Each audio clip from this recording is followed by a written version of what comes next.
The density of relationships in our living world, in the world that we as individuals live in, those relationships continue to shape us long after childhood. What happens with relationships and our connectedness to each other can either extend addiction more deeply or can heal it. So in many ways, the process of recovery needs to be reconnecting people.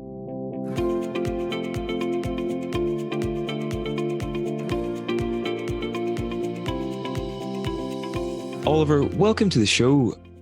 To get started, could you maybe tell us about your own trajectory until this point and maybe your own struggles with addiction?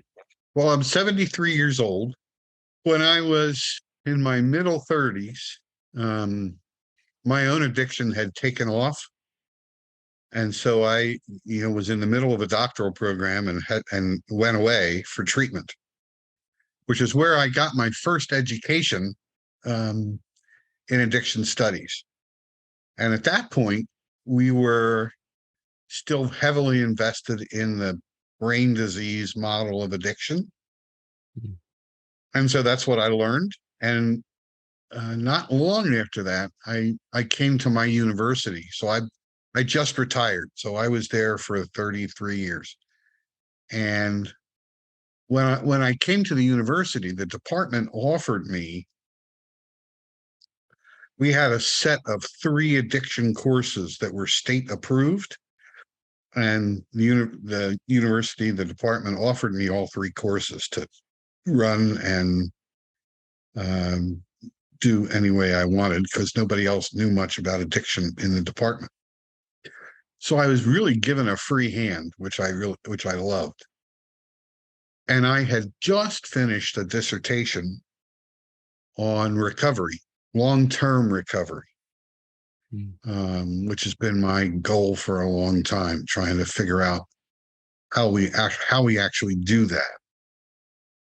So I started teaching in the basic brain disease model of addiction. And the longer I stayed with it, it made sense to me in my own recovery, but less and less so. So I started having a lot of questions, which is how the scientific method works, right? We work with a paradigm until we start to question it and look in other directions. Well, I had become persuaded that trauma was a really important part of the picture, and that was not the classic brain disease model. That was looking at other causes, other potential ways of thinking about this, which really gets us into the whole notion of adaptation, that people who have serious traumas, either as children or as teenagers or even as adults, have to find ways to adapt and to cope with what's going on. So I began to think of addiction more as an adaptation than other things. And when I was doing that, I was working at a cancer clinic. So I started looking at the ACE studies, the Adverse Childhood Experiences studies, and that really got me thinking about what was going on with addiction and things like that. And then I decided to take a sabbatical and take a year off. I still taught, but I took a year off to study neurobiology because I knew that was going to be an important piece of my own journey moving forward. So I basically spent a year teaching myself neurobiology and latched onto the work of Alan Shore and Dan Siegel and Lou Cozzolino, my editor. And from there, started looking deeply into interpersonal neurobiology, which looks at not just the brain and pieces of the brain, but at how social experiences shape them.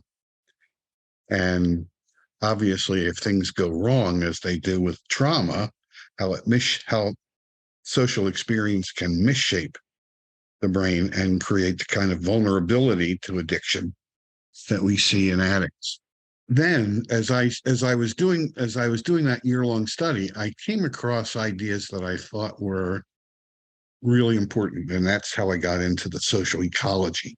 I have really come to believe that the density of relationships in our living world, in the world that we as individuals live in, those relationships continue to shape us long after childhood. What happens with relationships and our connectedness to each other can either extend addiction more deeply or can heal it. So in many ways, the process of recovery needs to be reconnecting people to relationships and meaning in their life that are important. So that's the thumbnail trajectory, if you will. It sounds like you've been on quite a journey. And just a couple of observations there. You mentioned there about you had this insight around trauma, and this seems to be quite some while ago, before this would have been, in the popular culture around this understanding that there's a big link between trauma and addiction. When was that roughly, whenever you had that? And also, I've heard you speak elsewhere about, is it true that in the first 11 months of your life, you didn't get any sleep? Is that right? The first 11 months, I basically cried all through the night. As an infant, that's what I'm told. I have no memory of it. And my parents were at their wits' end. They didn't quite know what to do. And that ties into a whole part of my own. The other part of this, Niall, that this journey that's been really important to me is coming to terms with the fact that I have a trauma history, because I didn't really get it. I didn't understand it. I didn't know it. And it came as a revelation to me as I was writing the book. I knew serious things had happened to me, but I didn't frame it as a trauma history. And when I was working with the cancer patients, I found that a number of them had the same kind of experience, that they had things that had happened to them, but they hadn't really identified. I remember saying to one person who was a fireman and an ambulance driver, and who had seen terrible things, picking up bodies and all kinds of stuff. And I finally said to him, "Have you ever thought of yourself as a trauma survivor?" And he looked at me shocked. And he said, "No, that only happens to soldiers in combat, doesn't it?"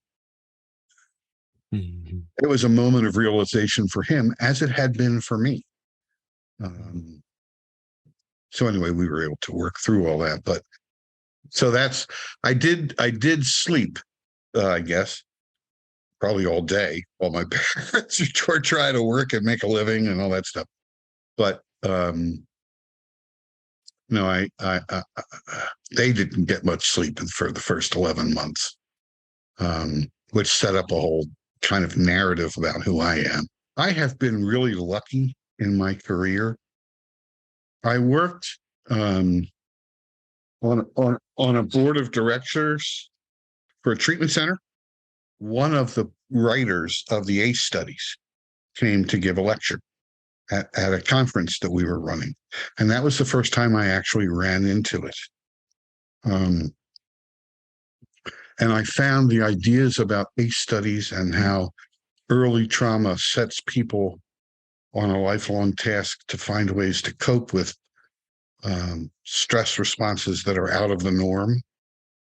And that really set me on a path. And then I, as I was doing the neurobiology, I was exploring trauma at the same time. And it became a happy marriage in my own scholarship.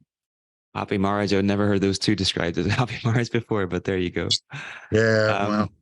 Well, with the trauma, one of the things I heard you discuss in the book is this idea of, big T trauma, but also trauma can be also an absence of things that are vital for human beings, like connection. I know somebody that from a young age, they had to sort of look after themselves. Their parents were Oh, yeah. essentially absent at work. They had to let themselves into school home from school, like from maybe 4 years old for most of their childhood. And that could probably be a traumatic experience for some. Could you maybe just tell us, the link here between trauma, attachment, and the dynamics there, and how these might link with addiction?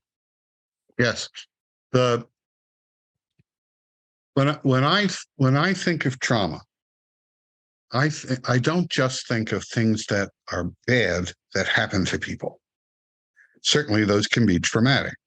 But as you know, for some people, they can be in the same automobile accident, for example, and one walks away basically unscathed in terms of their mental health, and a person in the same accident, maybe in a different seat of the car, walks away and is unable to drive or to get back in a car. They have a post-traumatic response. So there are differences there. But the thing that I became really focused on was in attachment, because we are so dependent, and I'm a family therapist is one of my things. So I think of open systems. We are incredibly open systems to one another.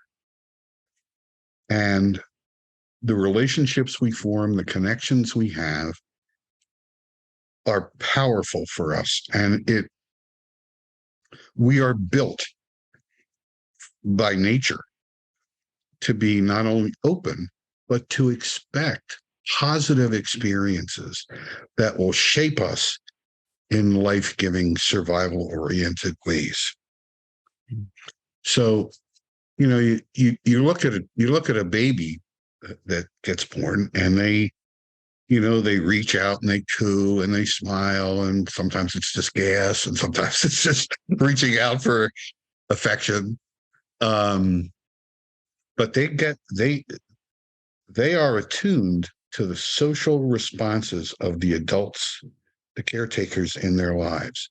And if those responses are positive, they will positively shape the brain systems that are important for stress response, self-regulation, reward, and so all the things that we need to grow up and be part of a functioning community. Mm.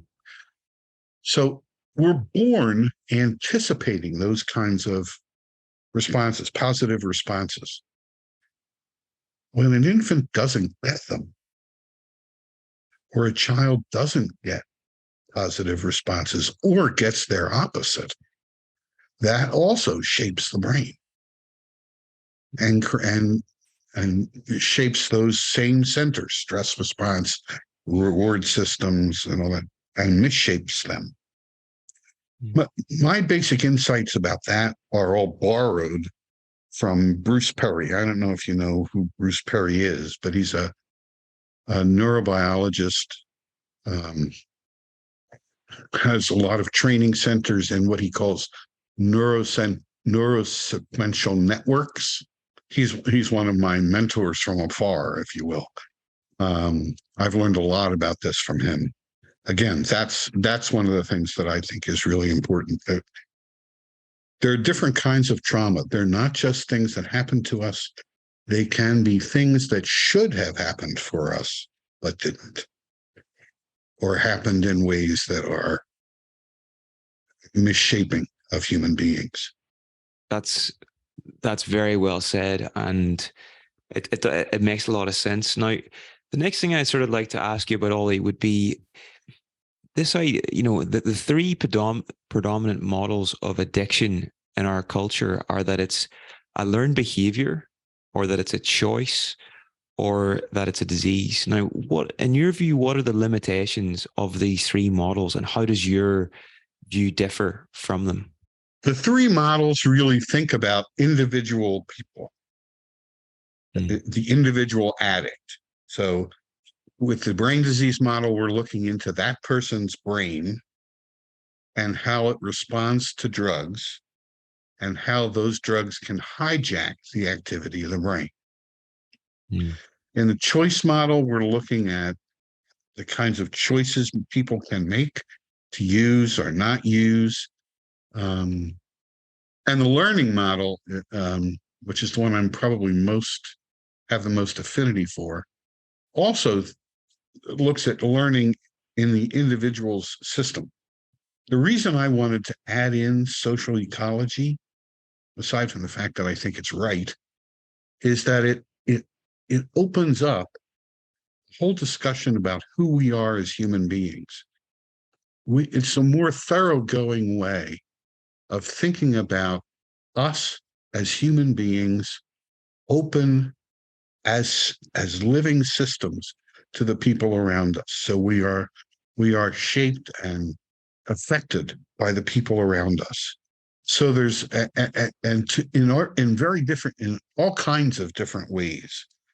The brain disease model often, because it's medicalized, often refers to, for example, the genetic code and how genes really for a while we used to teach that genetics was largely the explanation of addiction.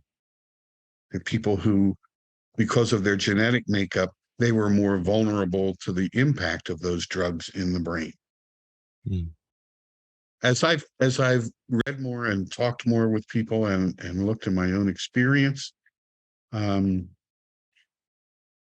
Eiton is a physician from Canada, actually, who is functioning now in the United States.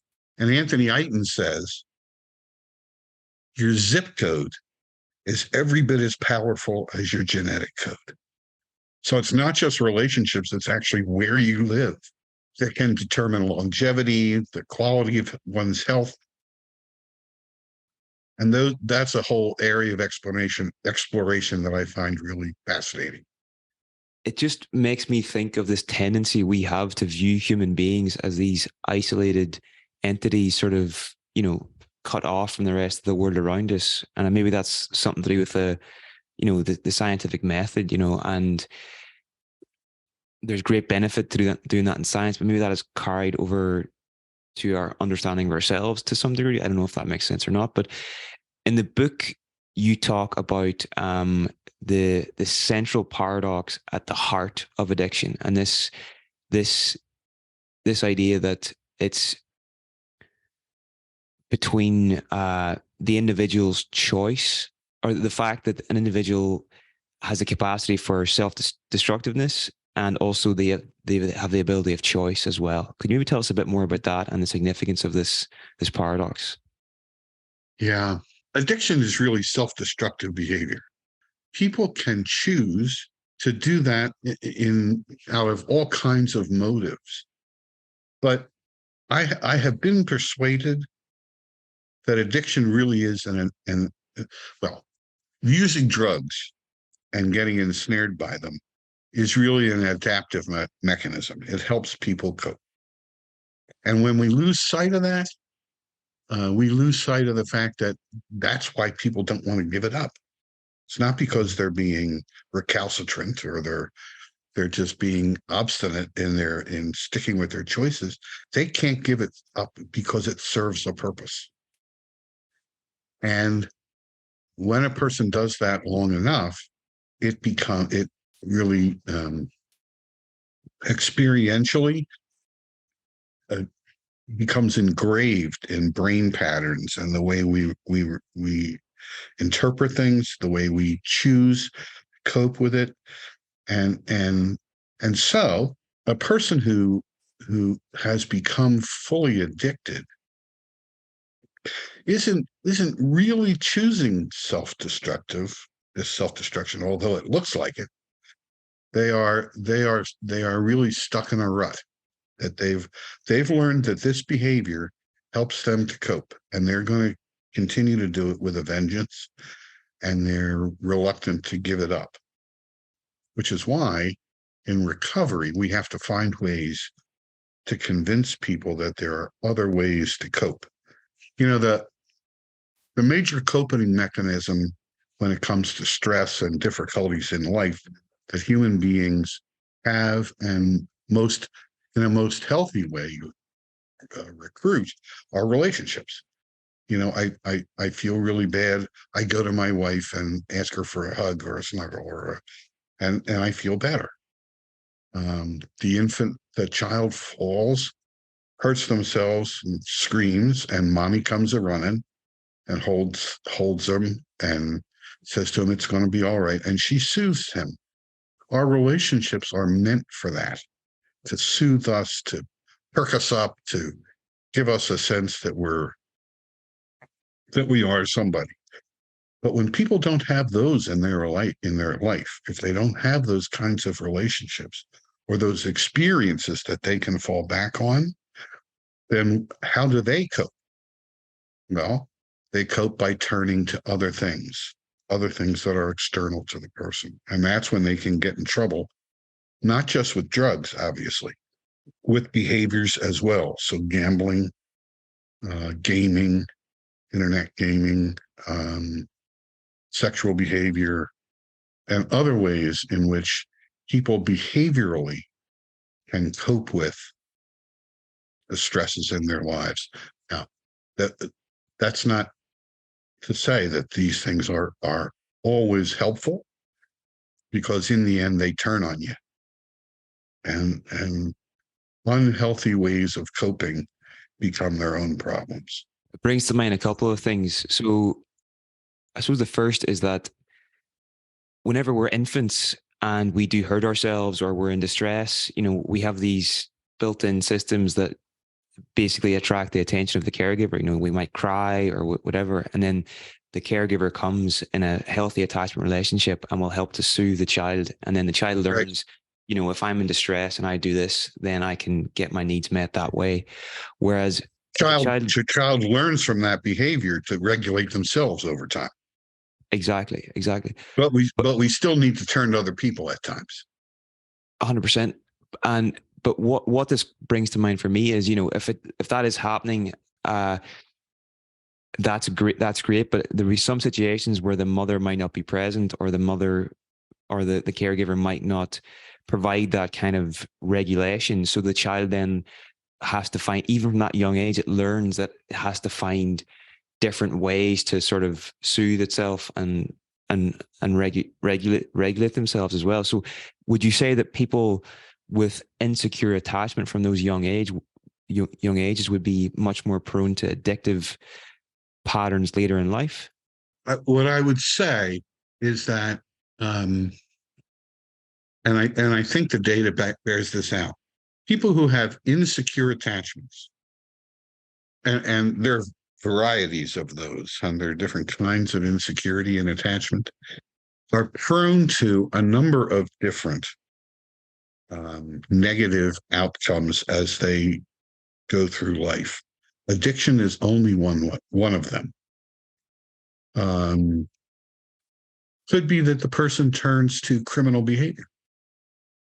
There are a lot of people in our prisons who really, what's underneath a lot of that is both trauma and insecure attachment.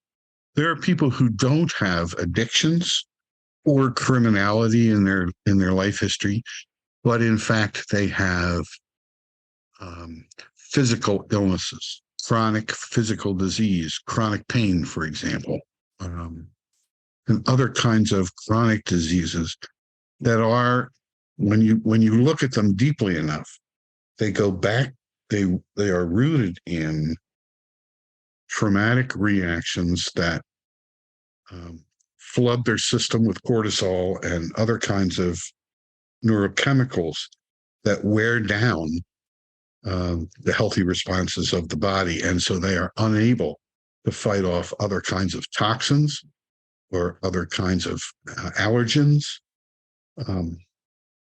And so they, the people with the ACE studies have looked at heart attack, increased cardiovascular disease, increased cancer, and other kinds of illnesses that can also be the outcomes of early trauma, early misshaping of neural and physiological and emotional systems. Your basic question was, are they more prone to addiction? Yeah. they're more vulnerable to it. It's such a complex thing. If I'm a freshman in college and I've never had a drink before, this was me, and I've never had a drink before except maybe once in a while at a family party. And I go and somebody invites me to a party in my first week of college. And I go and I have a hell of a good time. I drink a good bit, doesn't have to be a lot, but I drink and I realize that it makes me much more sociable. It helps me deal with the opposite sex better. It lubricates my social relationships, which is in itself rewarding. Doesn't have to be just what happens in the brain. It can also be the rewards can come in my social life. And so the next time I'm invited up to a party, I go back and I do the same thing. This starts to become patterned behavior. But if I don't have that kind of, perhaps I'm just a much more anxious person. And so gets engraved in my physiology is not use of chemicals to cope, but the fact that I can just be very anxious, and the anxiety in itself becomes a kind of coping. Some people, there are people, I believe that there are a number of people who have rageaholism, and people who learn that being able to rage at something to go out of control of one's emotions, it's a way of zoning out from life that can become very captivating. And so that can be a way that a person copes. So there are all kinds of different ways. For some people, their anxiety, their stress goes into their gut. For other people, it goes into their backs. There are lots of different ways that people can cope with negative early experiences and later on experiences. It doesn't have to be addiction. So maybe a central idea in the book and in the work, Ollie, is this idea that addictions are substitutes for genuine connection. And another point you make that I think is extremely interesting is that addictions they're a jealous relationship, in the sense that, they like to crowd out other social relationships, and the person will give that priority. Can you maybe expand a bit more on that? Yeah. The jealous relationships, yes, they are. We are creatures of habit. And when we find that something works to help us either do things that are really positive, or something works that helps us cope with stress, because rewards are not just positive. Rewards come because we get released from negative effects.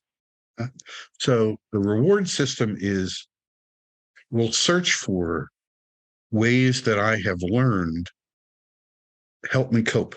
And so if I have learned drinking, for example, or using cocaine or marijuana or gambling are going to help me, it becomes more competitive. It is easier for us to return to that way of coping again and again. I feel stress. Brain makes the connection between stress, need relief, go to my preferred way of doing that. And that's largely, I think, how the engraving of different behaviors and or drugs in one's life becomes so powerful, along with the fact that it actually works. I mean, we can't ever forget that drug use works. And that people are right when they say, these things really help me. It's kind of another way of thinking through the self-medication hypothesis. That people really are self-medicating things. But we sometimes miss what they're self-medicating. it may be deeper than we think. It may not be the self-medication of stress in the moment. It may be self-medication of a screwy self-regulation disorder. Mm. Can you tell me about the relationship between addiction and control? I've heard you say that addicts, this sounds really mean almost, but addicts can be control freaks sometimes. Can you tell us about that relationship? Yeah.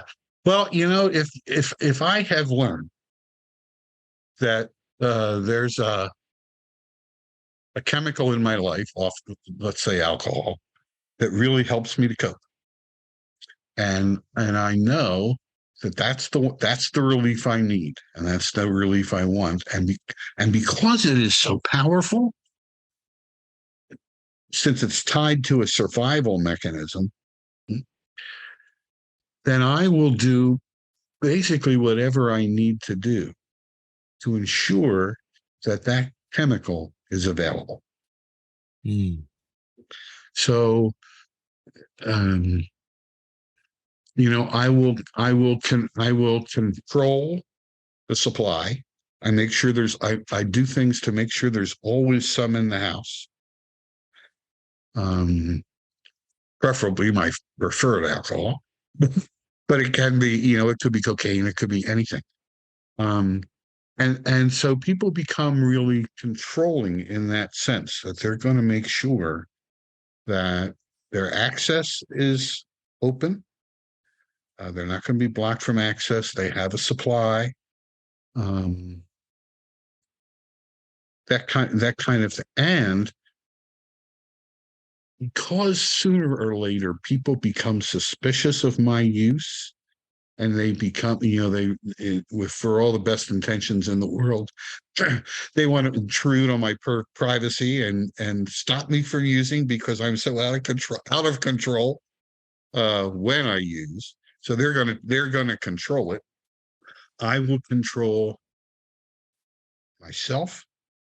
I will try to control how I am when I'm with people that I think may be suspicious, or how I control what the suspicious people actually get to see.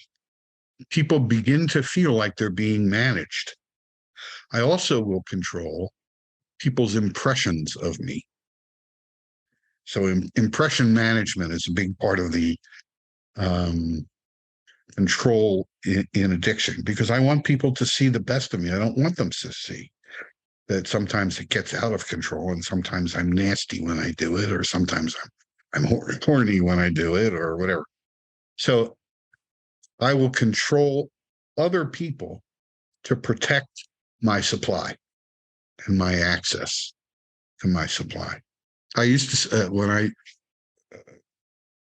I used to say, if I gave a public lecture about this, I probably still would. A good day for me when I was using, a good day for me was when people did what I expected them to do from the moment I woke up.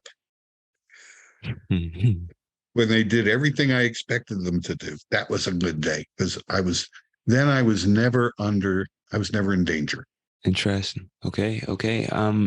So a big contribution of your work to this discussion on addiction is your integration of something known as social ecology. So can you tell us a bit about that, and maybe about your correspondence with Bruce Alexander as well? Yeah, he's been a wonderful mentor to me.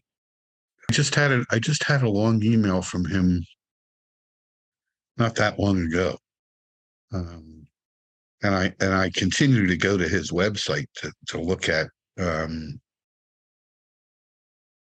some of the videos he continues to put out.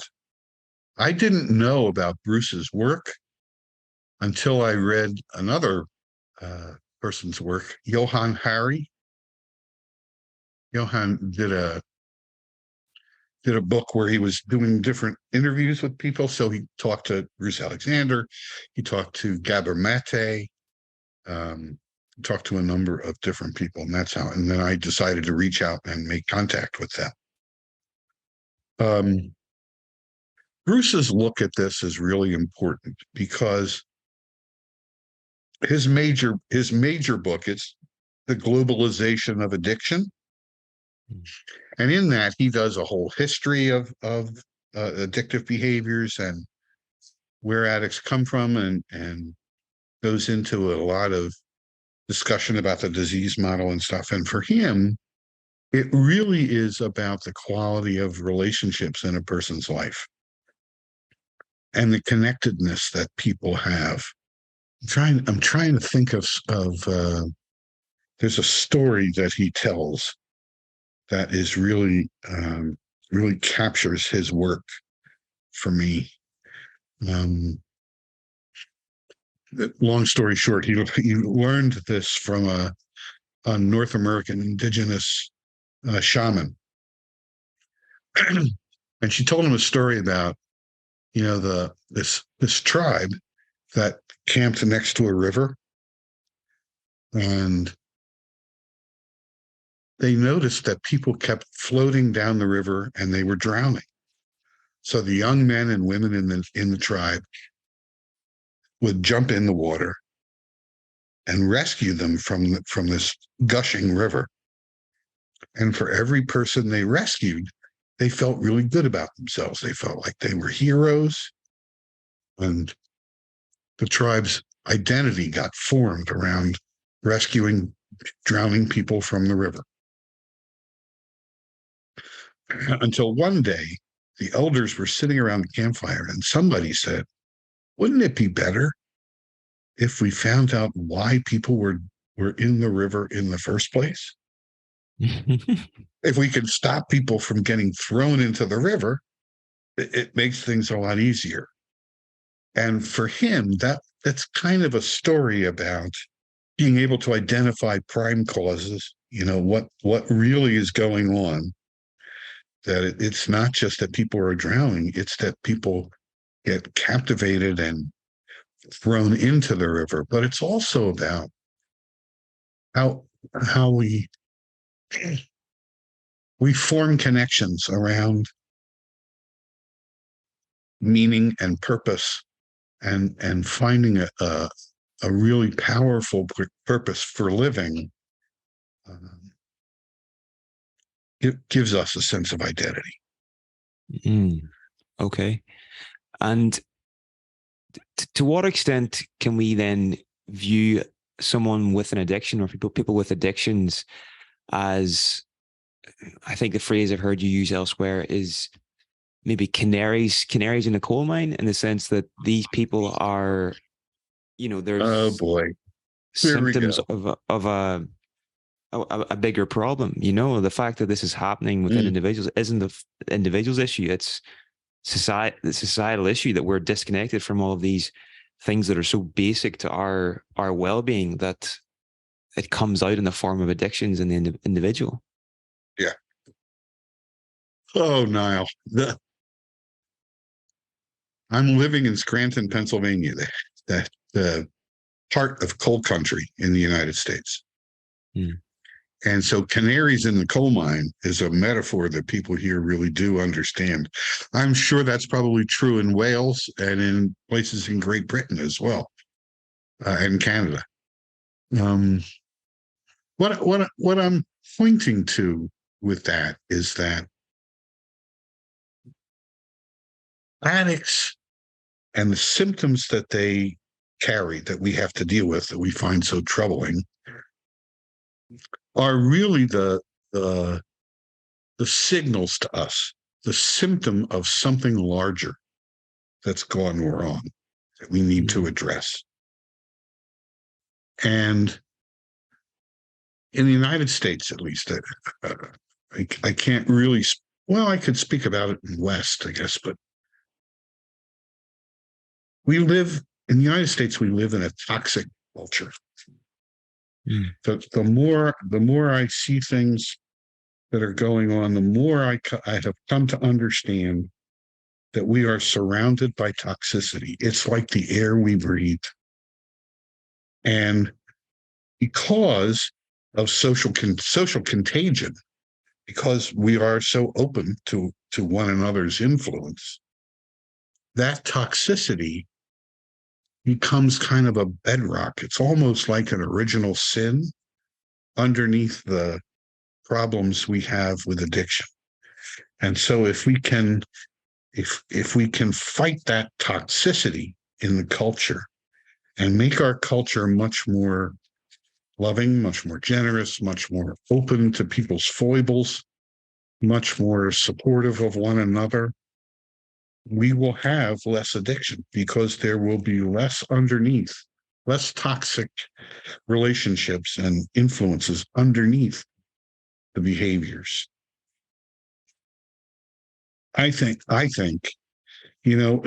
hear a lot of politicians right now in the United States saying, well, all the gun violence that we have really is because of mental illness. No, it's really because of social illness and the fact that we keep dumping tons and tons of firearms into the midst of a toxic culture and expect a different result. Yeah. And that's not going to happen, so that we really do have to rethink how vulnerable we are. When I think of a lot of the children that I've taught at one point, I was a high school teacher, and then I spent 30 years teaching in college. And when I think of all these people who have their baseline level of stress is so much higher than it used to be because people are more dislocated, connected, fragmented. I see it now. I see it on our college campuses that children come to college much more fragile and broken with mental health problems than I ever remember when I was going to college. And I think that's partly because in our culture, divorce is so easy to come by and such a commonplace occurrence. They grow up now with expecting there to be some kind of violence in their lives. There's a lot of economic worry. So all that kind of toxicity in the culture really, the signal of that is that people who are vulnerable to drugs, for example, can become really signs to us that something is rotten at the core. That something in our society needs to be fixed, and that is that there's people live with so much stress.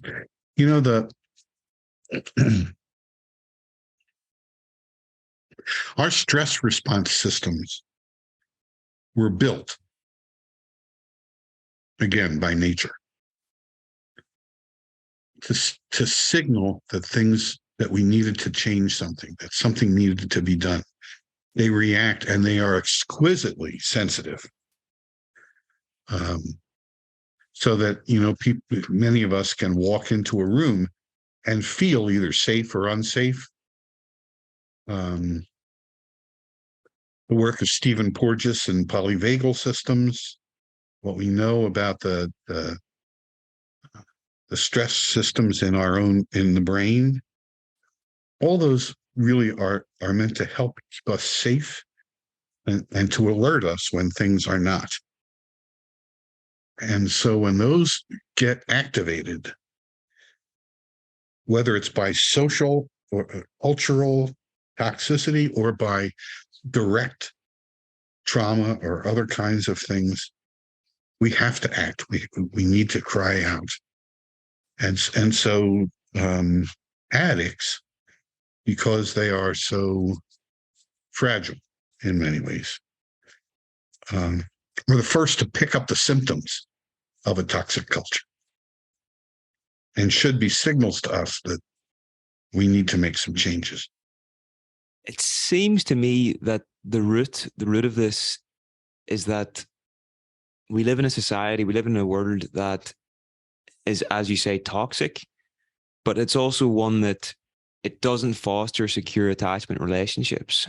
And Right. what we need to do at a societal level is to create systems, policies within our cultures and within our society that foster these secure attachment relationships, so that we can start to thrive. And do you see that as a possibility? If I was to put you in a position where you were advising governments and stuff, what might you be telling them about how to structure things so that we can foster these secure attachment relationships and create a more connected and compassionate society? I'd be doing some of the same consulting and advising that Bruce Perry and Gabor Mate do, which is to say, helping our decision makers to create systems and adapt systems so that people are more supported in their attempts to be more human.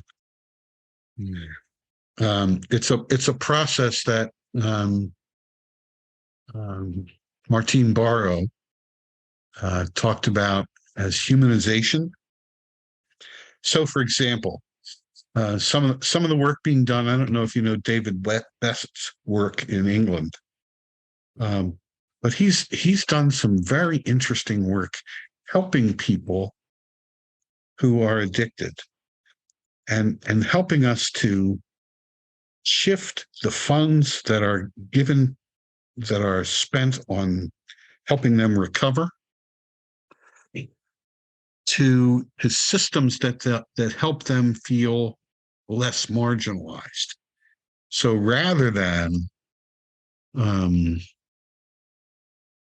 just working in a counseling way with someone, we actually help them get a job and maintain it, get safe living situations.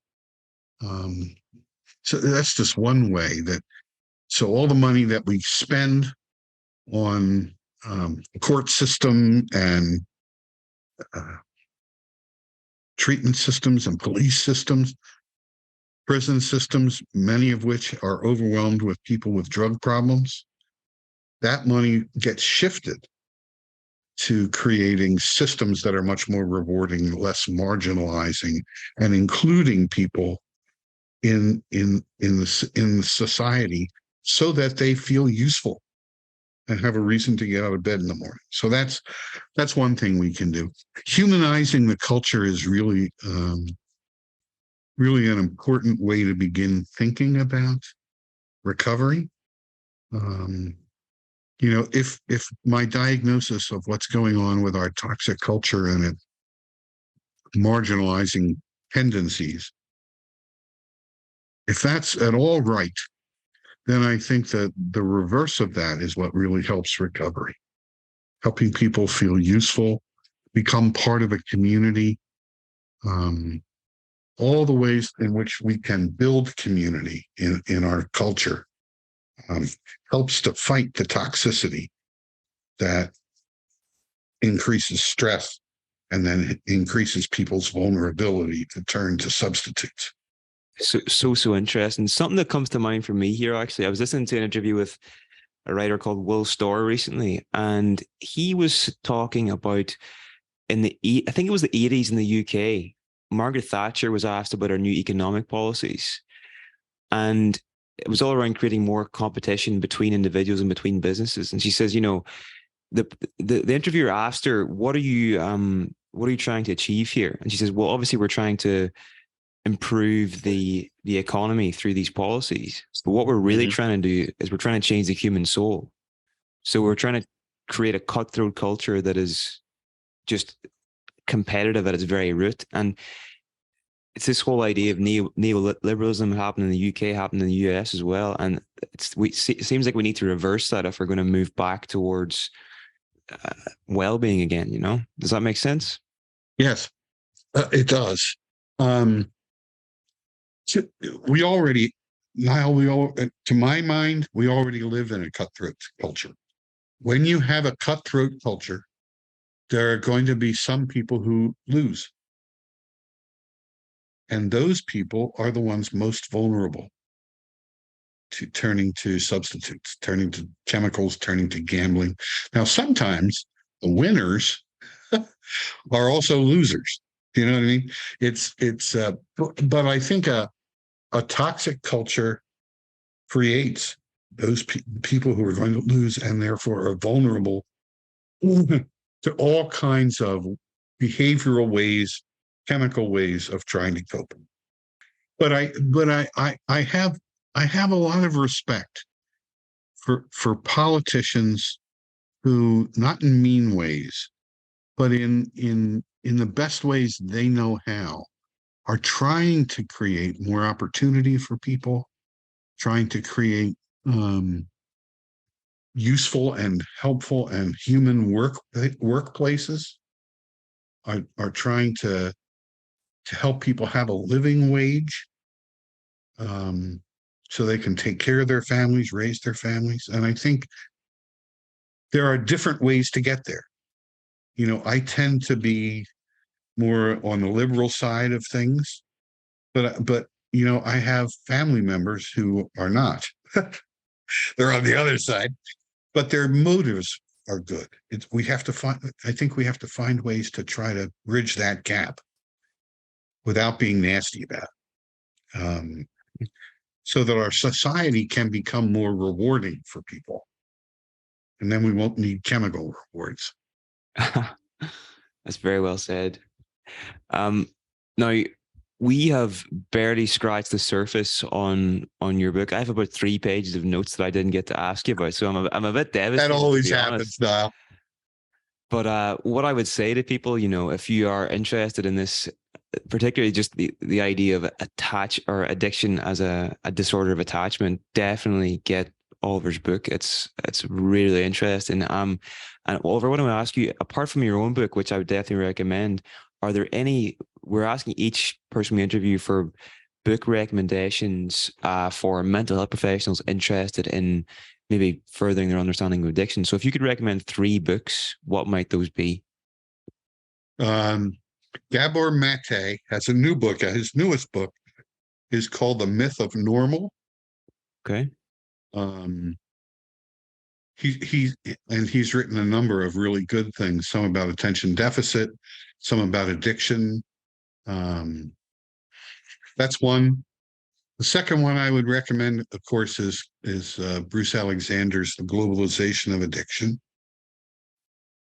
And the third one, The Body Keeps the Score. Okay. Is really more, as much about trauma as anything else. But it's a very important book. Brilliant. Okay. And then a final question. If you could get a letter to everybody in the world struggling with an addiction, what would the key points that you would include in that letter be? It gets better. Don't give up the struggle, because many of us try several times to quit, to give it up, to try to cope with our addictive tendencies. And it seems as though sometimes our failures are the best teachers. So don't get discouraged if you have a slip or a relapse, but keep getting back on the horse, because sooner or later you will arrive at a destiny. Many more people do than we think. The medical model has an investment in seeing that only people who get treatment are going to get better, and that it's a rare commodity. The truth is exactly the opposite. That many people find ways, whether it's through a good friendship, or a good marriage, or a church relationship, or a counseling stint in counseling. Many people find a way to get clean and sober. So don't give up. Those are very, very wise words, Ollie. And I suppose the big takeaway I'm leaving from this interview and from your work is that addiction is essentially, it's a process of disconnection, and recovery is the opposite. Recovery is a process of reconnection, you know, and that's really hit home for me just from just an introduction to your work. So I want to say thank you so much for taking the time today. And you're welcome, Lyle. Thank you. It's been a pleasure. And reconnection is a clinical strategy, by the way. Okay. Reconnection is the best sponsors in Alcoholics Anonymous and other things are the ones that help me reconnect with people who are important in my life, who can love me through my failures. And that's the essence of sponsorship. That could almost be the title of the interview. I think reconnection is a clinical strategy. It just gets the essence of it, you know? So yeah, thank you, Ollie. I wish you all the best going forward. Keep doing what you're doing. And thank you.